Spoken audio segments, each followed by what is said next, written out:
서 1장 우리 11절로부터 16절의 말씀을 통해서 엉켜진 인생의 실타래를 풀라라는 제목으로 말씀을 통해서 우리가 함께 은혜를 나누기를 원합니다. 교회를 다니지 않던 사람이 누군가로부터 전도를 받아 교회를 출석하게 되게 되면 이런 기대하는 마음을 갖기 마련입니다. 내가 그동안 교회를 다니지 않았지만 이제 교회를 다니기 때문에 지금보다는 모든 일들이 더 잘 되었으면 하는 바람도 있지만 하나님이 나를 도와주실 것이라는 그런 기대하는 마음을 갖기 마련입니다. 그런데 이상하게 내가 기대했던, 내가 바라던 일들대로 삶이 진행되어지지 아니하고 더 어려움이 가중되어지고 마치 실타래가 엉켜버린 것처럼 내 힘으로 해결할 수 없는 그런 문제들로 인하여서 인생이 엉켜버리게 되어질 때 어떤 생각을 하게 되겠습니까? 내가 정말 하나님을 믿는 것이 옳은 것일까라는 이런 고민들을 누구나 한 번쯤은 하기 마련인 것이죠. 인생의 실타래가 엉켜버린 그런 경험들이 여러분들은 없는지 모르겠습니다. 그러나 나의 인생 40, 50 이제 인생의 나이대가 겹겹이 쌓이게 되면 누구나 한 번쯤은 인생의 실타래가 내 뜻대로 되어지지 아니하고 엉켜버린 그런 경험이 있기 마련이죠. 제가 예전에 2019년도 KBS ETV에서 안방극장에서 동백꽃 필 무렵이라는 그런 드라마가 있었습니다. 아마 여성분들은 이 드라마를 본 기억들이 있으실 거예요. 주인공인 공효진, 그 다음에 강하늘, 김지석, 손담비, 오정세와 같은 그런 배우들이 출연한, 띄워주세요. 그대로 보여준 그런 거였는데, 이 주인공인 공효진 씨는 동백이라는 이름과 함께 이 드라마에서 어린 필구의 엄마로 나옵니다. 싱글맘이죠. 아빠가 없는, 아빠를 누구라고 밝힐 수 없는 싱글맘. 이 엄마가 아들을 데리고 어느 시골 동네에 들어와서 술집, 주점을 경영하게 된 것이죠. 그러다 보니 동네 주민들이 시선이 달갑지가 않습니다. 동네 아저씨들, 젊은이들이 그 주점을 자꾸 들락날락하면서 집에는 늦게 오니까 동네 아줌마들이 여러분요 이상한 색안경을 끼고 여러분 이 필구 엄마를 여러분요 조롱하고 따돌림하는 그런 내용이었어요. 그런데 어느 날 이 파출소 한 순경이 누구냐? 바로 황용식이라는 이 순경이 어느 날 여러분요 그 동네를 쑥 순찰하다 보니까 불이 꺼진 주막 안에 어느 한 사람이 혼자서 여러분 술을 홀짝홀짝하고 있는 모습을 보고 여러분 똑똑 두드립니다. 그러자 이 필구 엄마가 어쩐 일이냐고, 나는 여기 좀 순찰하다가 불이 켜져서 이제 누군가 했더니 왜 이러고 계시느냐고 여러분 이 필구 엄마에게 묻습니다. 이 필구 엄마는 그동안 닫혀진 마음, 자기의 엉켜진 인생을 누구에게도 말할 수 없어서 아무도 모르는 동네에 이사와서 어린 아들을 데리고 주점을 경영하고 있었지만 동네 아주머니들의 시선이 여간 여러분 달갑지 않습니다. 그런데 이 사람이 이 순경으로 인하여서 그의 닫혀진 마음들이 조금씩 풀어지는 그런 여러분요 휴머니즘이 있는 그런 드라마였어요. 사랑하는 성도 여러분, 인생의 삶을 살다 보면 인생의 실타래가 엉켜버려서 내가 어떻게 풀어야 될지를 찾지 못할 때가 있기 마련입니다. 그런데 오늘 이 성경의 주인공 요나 역시 인생의 실타래가 엉켜버렸습니다. 왜 엉켜버렸는가 했더니 지난주에 말씀을 보았듯이 하나님의 부르심을 있었지만 도마는 그 하나님의 부르심을 수용할 수가 없어서 전 재산을 털어서 저 머나먼 다시스로 가는 배를 타고 이제 항해를 하고 있었던 중이었습니다. 그런데 우리 하나님께서 풍랑을 보내어서 인생 실타래를 꼬이게 만들어서 이제 하선을 하게 만들고 그의 인생을 어떻게 풀어야 될지를 여러분 도저히 자신의 힘으로는 풀 수 없도록 그 환경으로 내모는 이야기가 오늘 이 본문의 내용입니다. 그러므로 저는 오늘 이 본문의 말씀을 통해서 우리 역시도 인생의 실타래가 꼬일 때 어떻게 풀어가야 될 것인가를 오늘 요나의 이 인생을 통해서 우리에게 다가오시고 말씀하시는 하나님의 음성을 듣는 나와 여러분 되기를 주님의 이름으로 축원합니다. 오늘 여러분 1장 11절의 말씀을 한번 다 같이 읽어보십시다. 다 같이 합독합니다. 시작. 바다가 점점 흉흉한지라 무리가 그에게 이르되 우리가 어떻게 하여야 바다가 우리를 위하여 잔잔하겠느냐 하니 아멘. 그렇습니다. 다시스는 바로 요나는 다시스로 가는 배에 올라탄 것은 고향으로부터 멀어져 이제 하나님으로부터 벗어나서 조용히 살고 싶은 마음으로 비싼 배삭을 지불하고 바로 니느웨로 가는 배를 타지 않냐고 저 머나먼 스페인의 어느 한 항구인 다시스로 가는 배에 승선하고 말았습니다. 그러나 우리 하나님이 풍랑을 보내어서 이 배 탄 배를 멈춰 세운 거예요. 여러분 영화 가운데 어느 한 도망자가 여러분 다른 나라로 도망가기 위해서 드디어 여러분이 여권을 위조해 가지고 차를 타고 도망을 갑니다.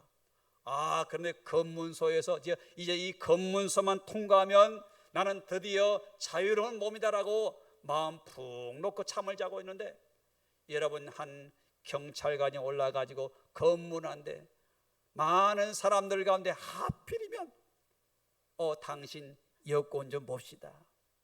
그 많고 많은 사람들 가운데 여권 좀 봅시다. 여권을 탁 보더니 잠깐 내리시라고.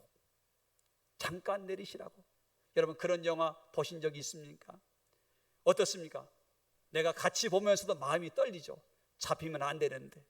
그런데 오늘 이 요나는 자신이 승선하는 배를 하나님의 풍랑을 보내어서 멈춰 세운 다음에 그가 히브리 사람이요 여호와를 경외하는 사람인데 하나님의 부르심에 도망자라는 사실을 말하지 않을 수 없는 환경을 만들어서 사람들 앞에 나는 사실 도망자입니다. 나는 하나님의 부르심을 거부하고 도망치는 도망자입니다라는 이 고백을 하지 않을 수 없는 환경으로 내몰아서 오늘 요나로 하여금 지난주에 말씀드렸듯이 나는 도망자라고 고백을 하게 됩니다. 사랑하는 성도 여러분, 왜 우리의 인생에 풍랑이 불고 인생의 실타래가 믿음의 사람들이 꼬일까? 그 이유는 하나님의 사람들은 하나님의 부르심을 따라 살지 아니하고 내 뜻대로 살려고 하게 되면 하나님이 풍랑을 보내어서 인생 실타래를 꼬이게 해서 내가 가고자 하는 방향이 아닌 하나님이 우리의 인생을 인도하시고자 하는 방향으로 우리를 멈춰 세운다는 거예요. 그래서 오늘 여러분 11절에 보니까 바다가 점점 흉흉한지라, 바다가 점점 흉흉한지라. 인생 실타래가 꼬인 이유가 그저 우연이 된 것이 아니라 바다가 점점 흉흉한지라는 것은 이 배후 속에 하나님의 이 풍랑을 보냈다는 사실인 것입니다. 요나는 선장에게 내가 누구이며 왜 이 배에 올랐는지 밝히자. 여러분 이제 신고했으니 여러분 자신의 모든 문제가 해결될 줄 알았을 거예요. 그런데 문제는 바다가 점점 흉흉한지라 바다가 거칠어졌다는 거예요. 그래야 선장이 어떻게 합니까? 배의 생명을, 배의 모든 것들을 책임지는 이 선장은 여러분요 사람들의 안전과 배에 실은 물자들을 보호하기 위해서 이 거센 풍랑에도 불구하고 배를 안전하게 육지에 데려고 발버둥을 칩니다. 그런데 아무리 노력해도 문제가 해결되지 않습니다. 왜 그랬을까요?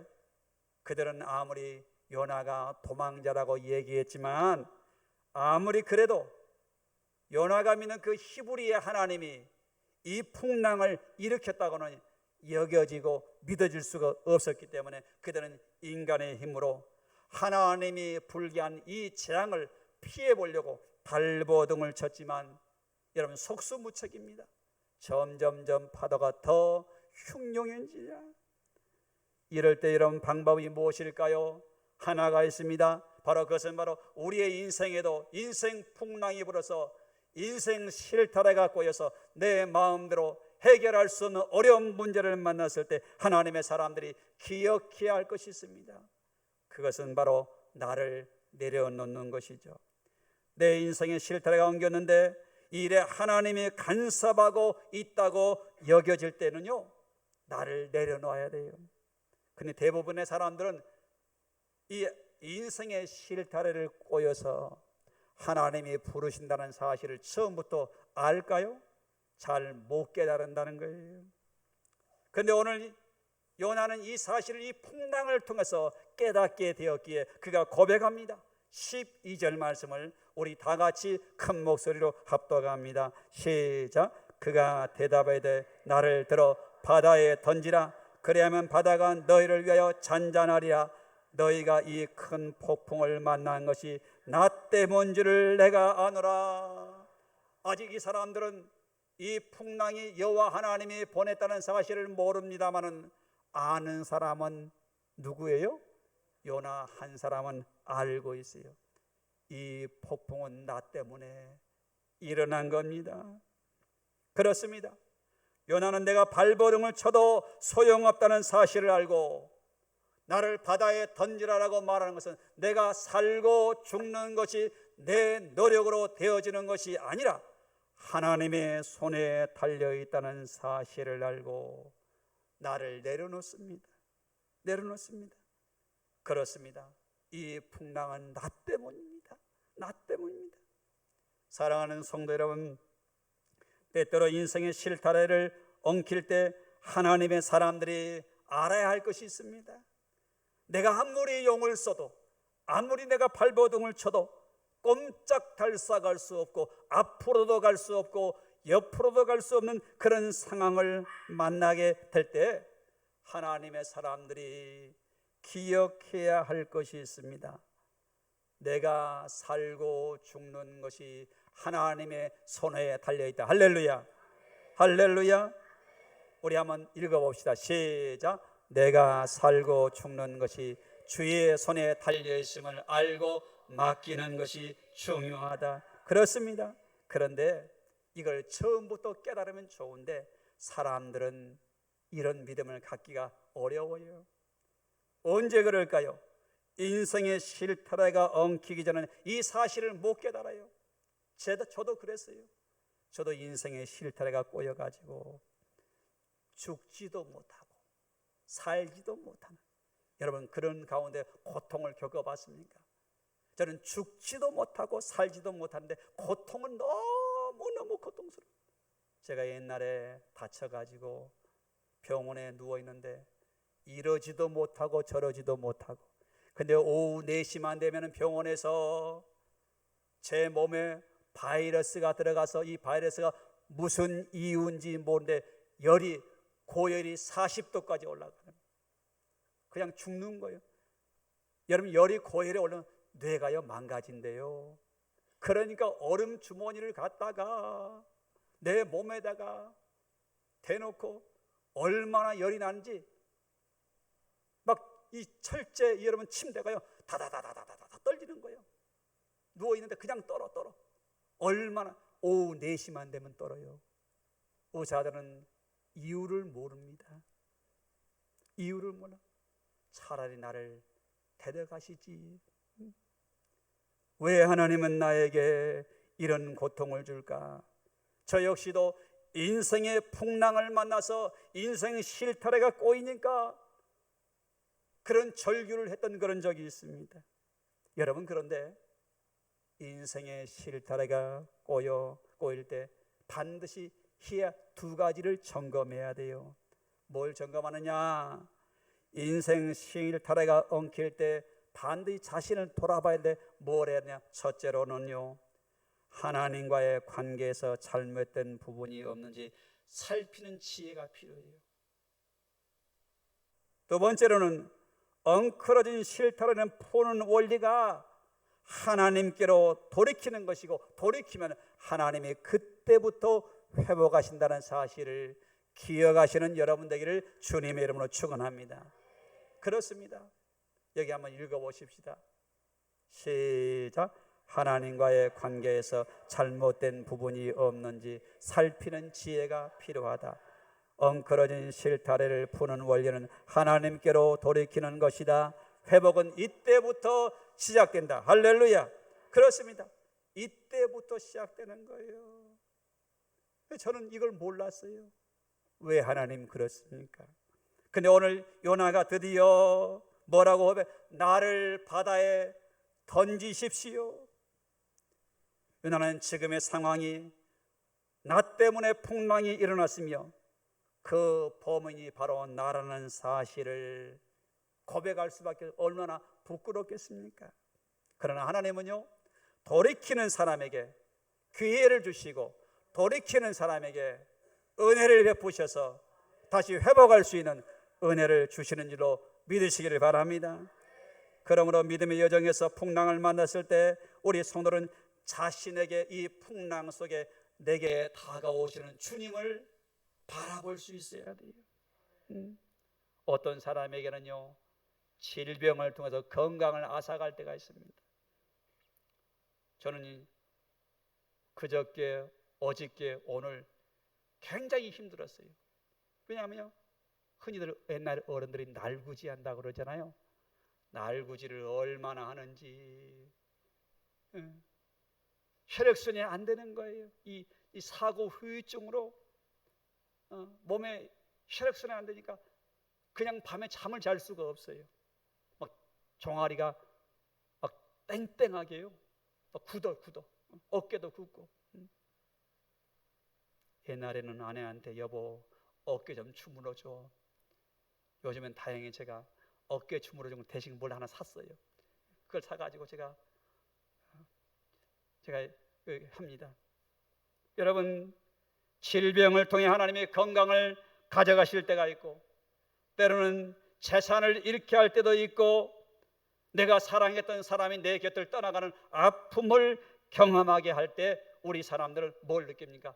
야, 인생 무상하다. 인생 무상하다. 이렇게 인생이 풍랑이 몰았지만 대부분의 사람들은 저처럼 왜 하나님 나에게 이런 풍랑을 만나게 했습니까? 라고, 이렇게 왜 고통을 주십니까? 라고 절규하기 마련입니다.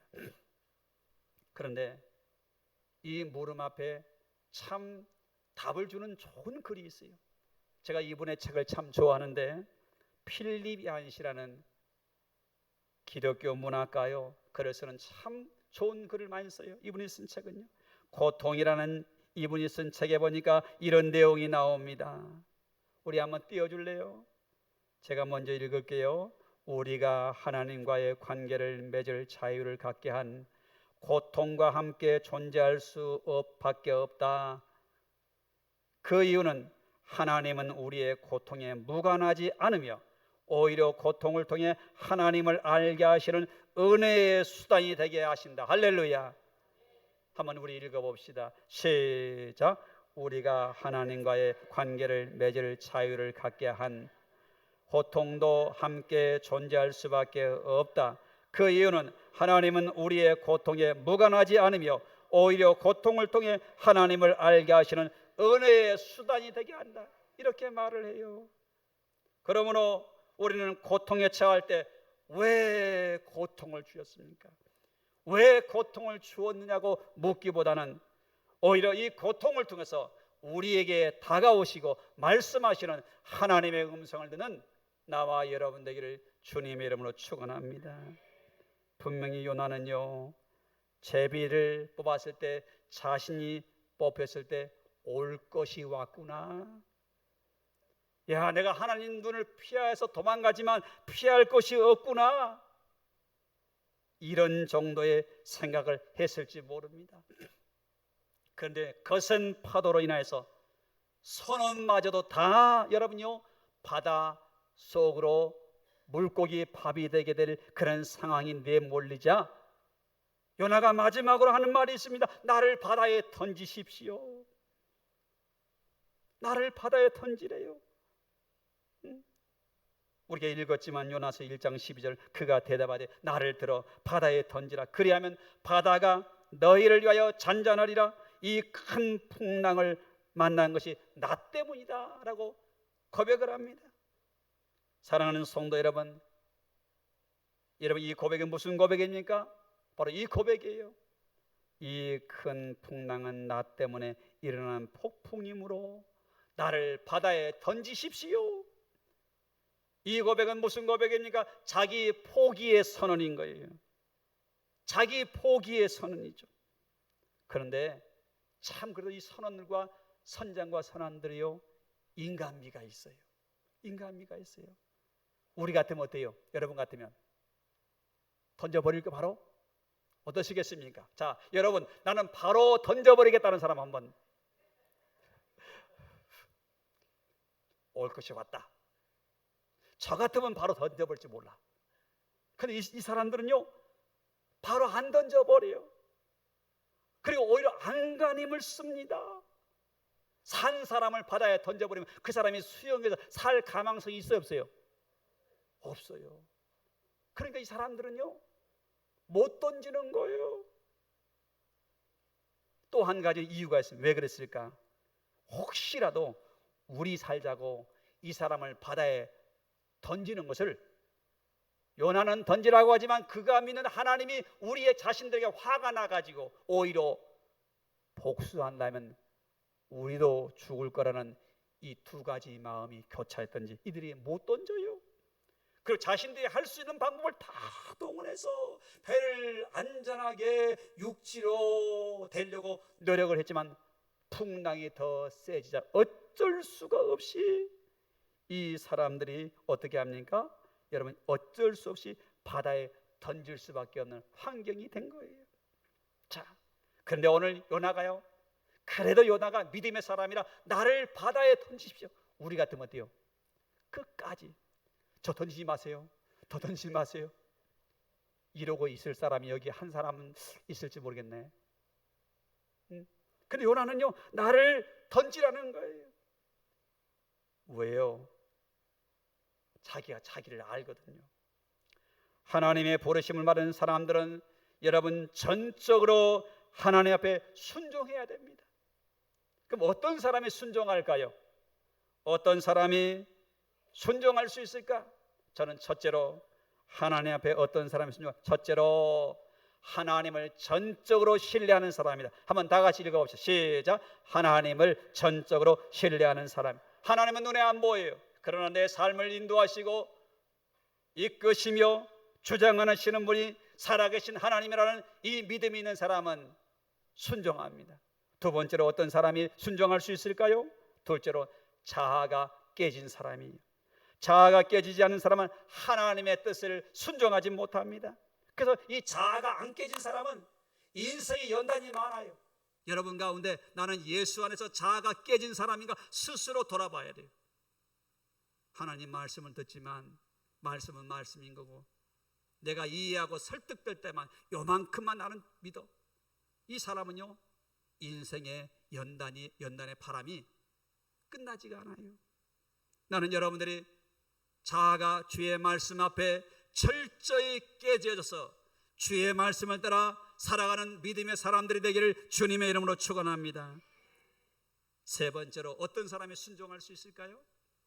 세 번째 같이 읽어볼까요? 시작. 하나님의 부르심 속에 비전을 보는 사람. 그렇습니다. 하나님의 부르심 속에 비전을 볼 줄 아는 사람은 그 순종해야 하는 길에 고난이 있어도 역경이 있어도 어려움이 있어도 그 길을 가는 거예요. 왜요? 하나님의 부르심 안에 비전이 있기 때문에 내가 이 길을 순종하면 하나님이 나를 통하여서 주의 선하신 역사를 이룰 것이다. 이걸 누가 나중에 깨닫습니까? 사도 바울이 깨닫습니다. 자신의 부름심 속에 하나님의 비전을 보고 순종하는 거예요. 여러분, 인생 살면서 하나님이 보내신 풍랑 앞에 버티기만 하면 힘만 빠져요. 힘만 빠져요. 그리고 주변 사람들을 같이 고생하게 만듭니다. 남편이 하나님의 부르심 앞에 비전을 못 보고 여러분 살아가면요, 그 집안은 고생이 많아. 고생이 많아. 교회도 마찬가지예요. 목회자가 하나님 앞에 철저하게 부르심 앞에, 장로님들이 부르심 앞에 순종하지 않으면 그 교회는 교회로서 역할을 못합니다. 그런데 오늘 여러분, 이렇게 하나님의 부르심 앞에 자신을 깨어뜨리고 순종하고자 나를 바다에 내 던지십시오라고 말하자 이때부터 선원들의 기도가 달라져 버려요. 뭐라고 선원들이 기도합니까? 얼마 전까지만 해도 자기들의 신을 비나이다 비나이다, 부처님께 비나이다, 옥황상제께 비나이다, 이렇게 기도하던 사람들이 기도의 대상이 바뀌어버립니다. 어떻게 바뀝니까? 우리 다같이 14절 말씀을 큰 목소리로 읽습니다. 시작. 머리가 여호와께 부르짖어 여호와여 구하오니 이 사람의 생명 때문에 우리를 멸망시키지 마옵소서. 무지한 피를 우리에게 돌리지 마옵소서. 주 여호와께서 주의 뜻대로 행하십니다 하고 아멘. 기도가 바뀌어버렸어요. 기도의 대상이 바뀌어버렸어요. 방금 전까지만 해도 용왕님께, 석가모니께 자기들이 믿는 신을, 근데 이들이 뭐라고 하나같이 여호와께 부르짖어 이르되 여호와여 구하오니 믿음의 사람들이 기도하고 있는 게 아니에요. 예수 영접할 사람들이 기도하고 있는 게 아니에요. 누구예요? 이들은요, 하나님을 몰랐던 사람들이. 왜 이렇게 기도합니까? 이 풍랑을 통해서 일하시는 하나님을 부정할 수가 없게 되었기 때문에. 할렐루야. 나는 여러분들이 믿음으로 살아갈 때 하나님이 여러분의 삶 가운데 하나님이 나와 함께 하시고 나를 인도하시고 나를 붙드시는 믿음의 증거를 나타내게 될 줄로 믿으시기 바랍니다. 그런 믿음의 주인공들 되기를 주님의 이름으로 축원합니다. 우리가 예수를 믿으면서 믿음의 증거가 나타나야 돼요. 예? 믿음의 증거가 나타나야 돼요. 오늘 요나 속에 간섭하시는 거예요. 그래서 이들이, 이 선원들이 기도하는 내용을 좀 정리하면 이런 기도예요. 제가 쉽게 정리했어요. 띄워줄래요? 이 사람을 바다에 던지는 일로 우리를 멸하지 마옵소서. 우리가 그러고 싶은 것이 아닙니다. 지금 이 기도를 드리는 거예요. 선원들이 지금요. 근데 우리가 주목해야 될 고백이 있어요. 여기서 하반절에 보면요, 뭐라고 하냐면 주 여호와께서는 주의 뜻대로 행하십니다라고 고백을 합니다.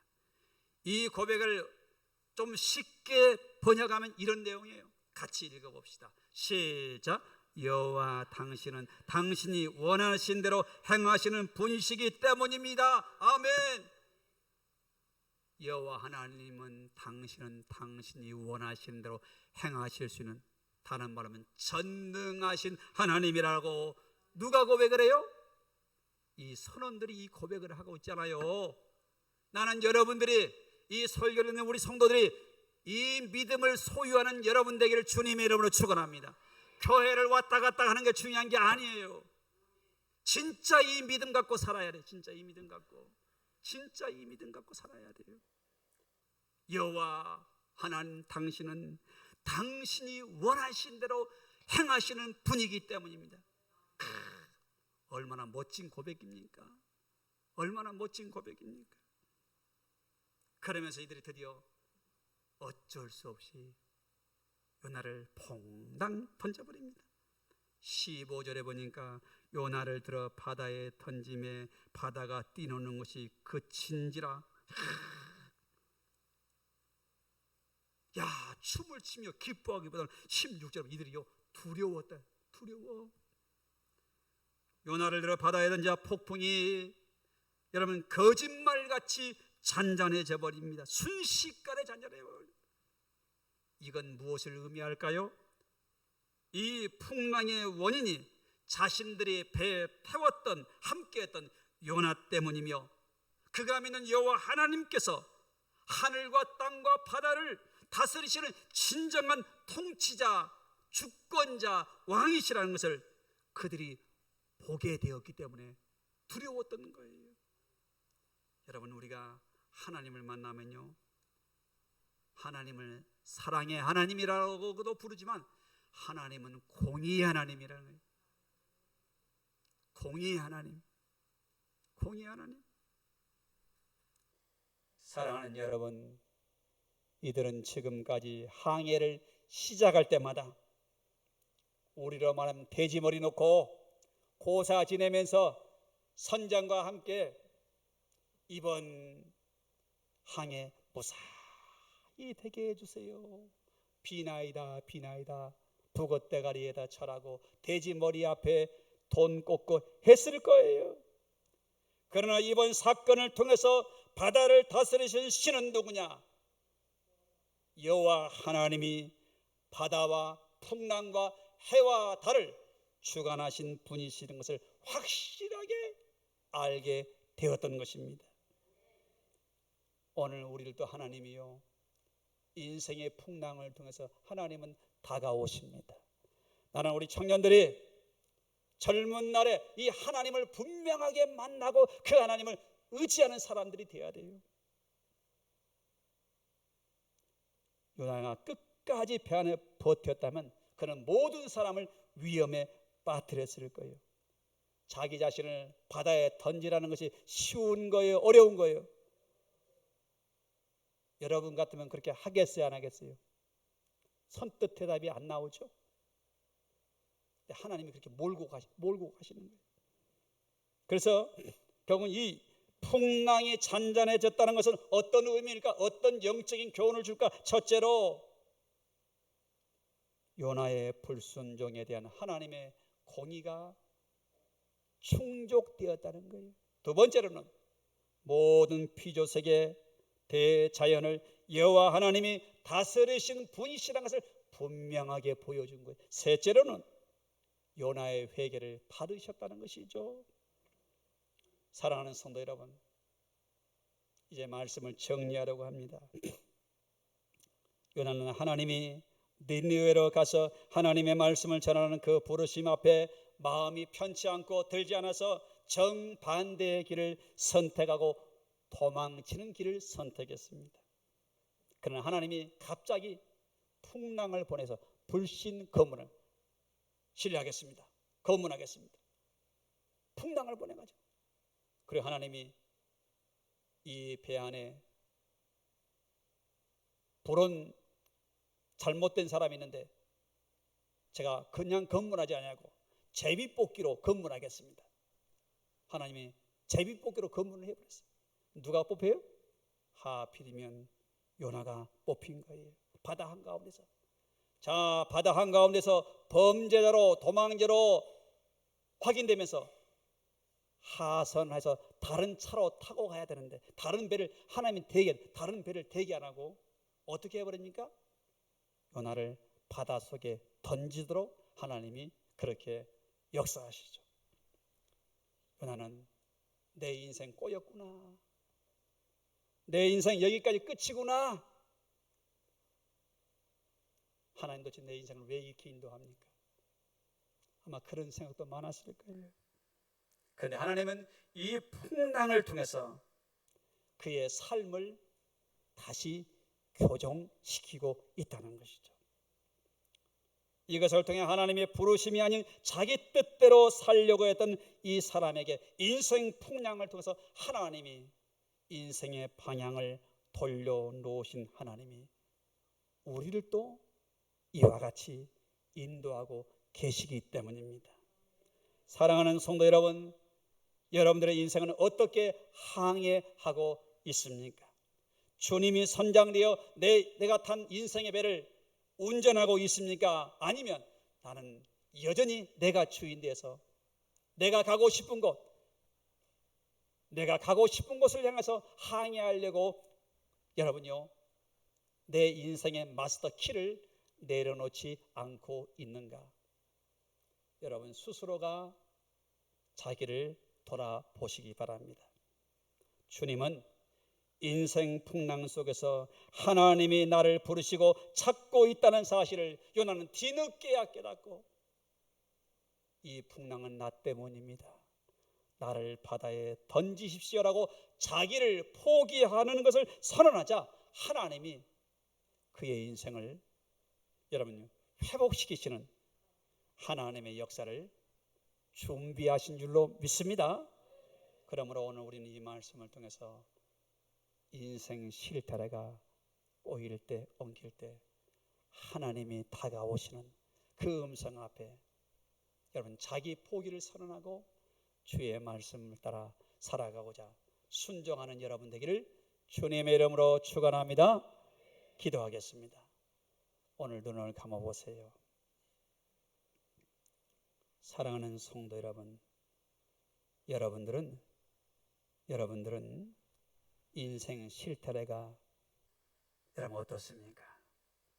나는 여전히 인생 실타래가 꼬여있는 사람, 아니면 꼬여가고 있는 사람, 어떤 사람은 풍랑을 만나 하나님이 내 인생을 나를 향한 뜻이 이거였구나라고 알고 자아를 깨트리고 주의 부르심 앞에 순종함으로 새로운 길을 걷는 사람. 근데 이 모든 것들은 우리 모두가 걸어가는 인생의 길인 것을 알게 됩니다. 오늘 이 말씀을 기억하면서 아버지 하나님, 내가 이제는 나를 향해 부르시는 그 음성 앞에 믿음으로 반응하고 순종할 용기와 믿음을 도와여 주셔서 인생 풍랑 속에서도 나의 손을 붙들어 주시는 그 하나님을 의지하기를 원하오니 주여 우리의 연약한 손을 붙들어 달라고 다 같이 한번 입술을 벌려 다 같이 한번 기도하도록 하겠습니다. 할렐루야. 우리 하나님 아버지, 은혜를 감사드립니다. 우리 주님께서 오늘 요나가 하나님의 부르심을 피하여서 저 다시스로 가는 배를 승선하였지만 하나님은 풍랑을 보내어서 그를 다시 하선하게 하시고 하나님의 방법으로 그의 삶을 재정비하도록 역사하셨던 하나님의 섭리를 바라보게 됩니다. 오 하나님 아버지, 우리 안산 상록교회 성도들을 오늘 말씀을 기억하여서 주의 선하심을 따라 믿음으로 살아가기에 부족함이 없도록 우리 주님께서 인도하여 주시옵소서. 오 하나님 감사합니다. 만왕의 왕이 되신 우리 하나님 아버지, 은혜를 감사드립니다. 오늘 생명의 귀한 말씀을 통하여서 인생 엉켜진 실타래를 풀라라는 제목으로 오늘 요나가 하나님의 부르심을 거절하고 정반대의 길을 선택하였으나 하나님이 보내신 풍랑을 통하여서 그로 하여금 돌이키도록 간섭하시고 역사하신 하나님의 그 간섭하심을 통하여서 우리 또한 믿음의 길에서 인생 실타래가 엉킬 때 어떻게 믿음의 행동을 취해야 될 것인가를 교훈하여 주시니 감사합니다. 이 말씀을 기억하여 하나님의 부르심 앞에 믿음으로 살아가는 우리 모두가 되어줄 수 있도록 주여 인도하여 주옵소서. 예수 그리스도 이름으로 기도하옵나이다. 아멘. 아멘. 이제 우리 하나님 앞에 찬송 드리면서 준비하신 예물을 봉헌합니다.